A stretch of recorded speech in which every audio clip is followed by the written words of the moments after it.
Poď ďalej, synu, čakám ťa, nech sa páči. Oče, prišiel som, lebo strašne sa hnevám.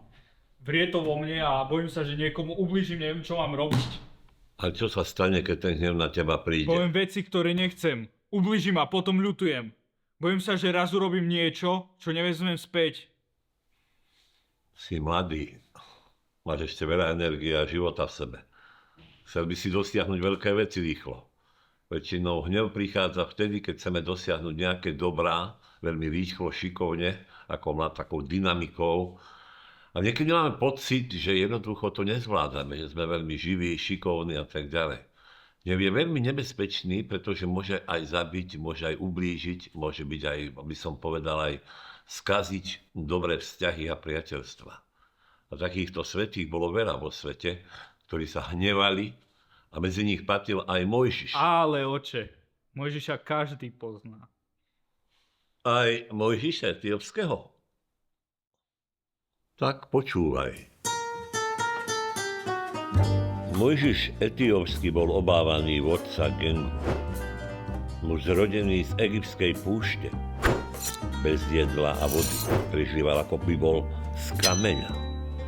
Potichu preplával rieku s nožom v ústach, aby sa dostal k nepriateľovi a poslal ho do večných lovišť.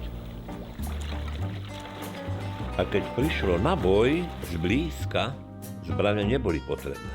Stačili mu jeho holé ruky. O môj Bože. Čo si to povedal? Pardon. No nič. Ďakujem, chlapci, za hudbu. Máte to u mňa. Počkajte, oče. Povedzte mi viac. No dobre, chlapci.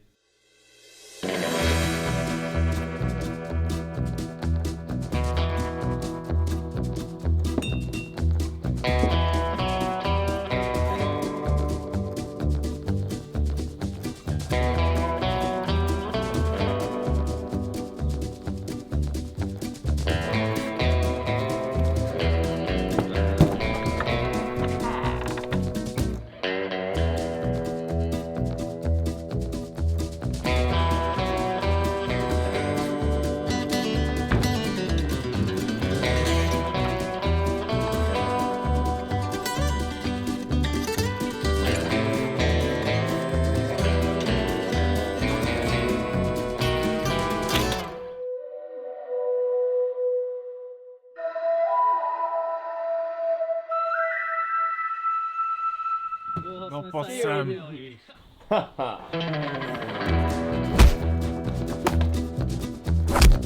Čo je to? Čo sa tu deje?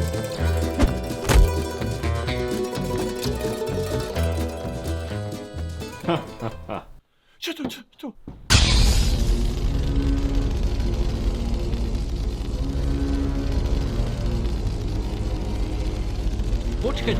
Počkať. Svetelný meč? Samozrejme, že nie. Povedal som drevený meč. Treba počúvať. No ale... Takže...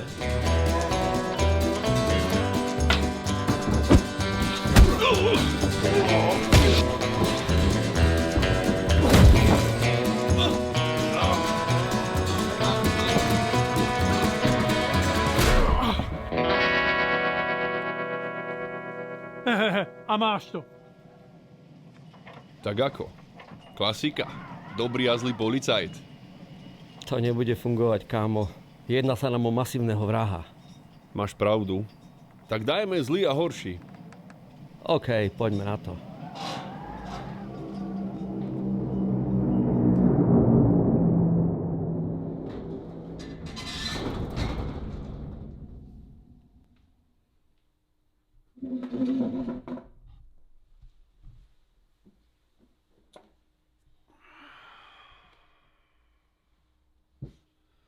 Takže, pozrime sa.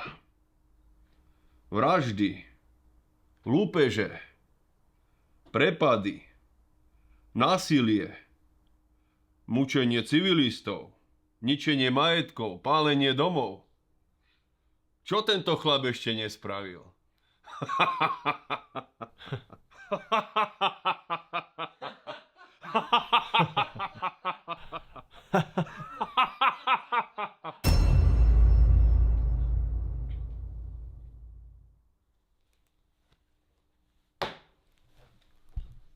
Dohodneme sa tak. Na toto všetko zabudneme, ak nám povieš mena svojich spojencov. Ja by som môjho kolegu nepokúšal. Nerad sa opakuje.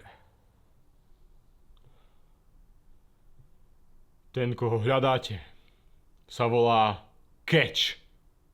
Keč? Aký keč? Kečup.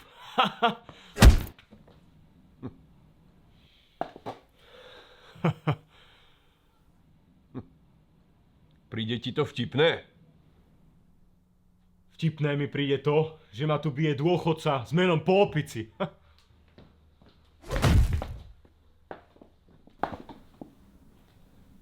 Koleduješ si, chlapče.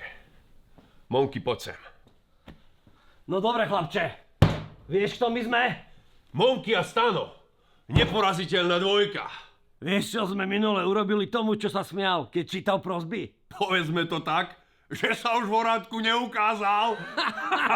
Nemal ja! Ešte sa máte čo učiť. Ja ti ukážem! Kto sa tu čo ešte nezaučí?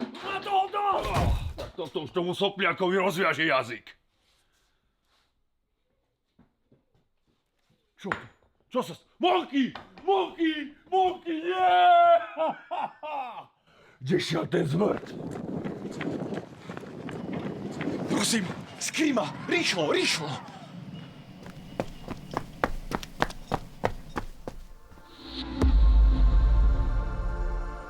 Synu môj, mnísi vo Vádi El Natrum poznajú pravého Boha. Uč sa od nich a nájdeš pravdu, po ktorej tvoje srdce túži. Oče, odpusť mi moju minulosť. Odpusť mi moje hriechy. Mojžiš, tak som veľmi rád, že si sa obrátil. A chcel by som ti dať taký príklad zo Starého zákona, ako žiť toto obrátenie, lebo to nie je len tak, že si sa obrátiš, že bude všetko fajn, ale diabol si bude robiť svoju robotu a bude ťa sa snažiť znechutiť. Taký Dávid, keď mu Pán dal všetko to, čo tam mu kráľovstvo všetci uznávali, on si potom sadol pred Pána a hovoril: kto som ja, Páne Bože, a čo je môj dom, že si ma privedol až sem.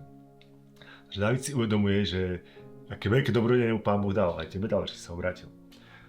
A zároveň si uvedomuje svoju malosť, že kto som ja, že nie je to zaslúžené, že nie je vlastnými silami, nie som ja ten frajer, ktorý to dal, ale Pán Boh ťa k tomu privedol. Tak ja ti prajem, aby si takto sedel pred Pánom častokrát a mu hovoril, že Páne Bože, vďaka ti, čo si mi veľké dal. Počkaj, Josip, idem s tebou.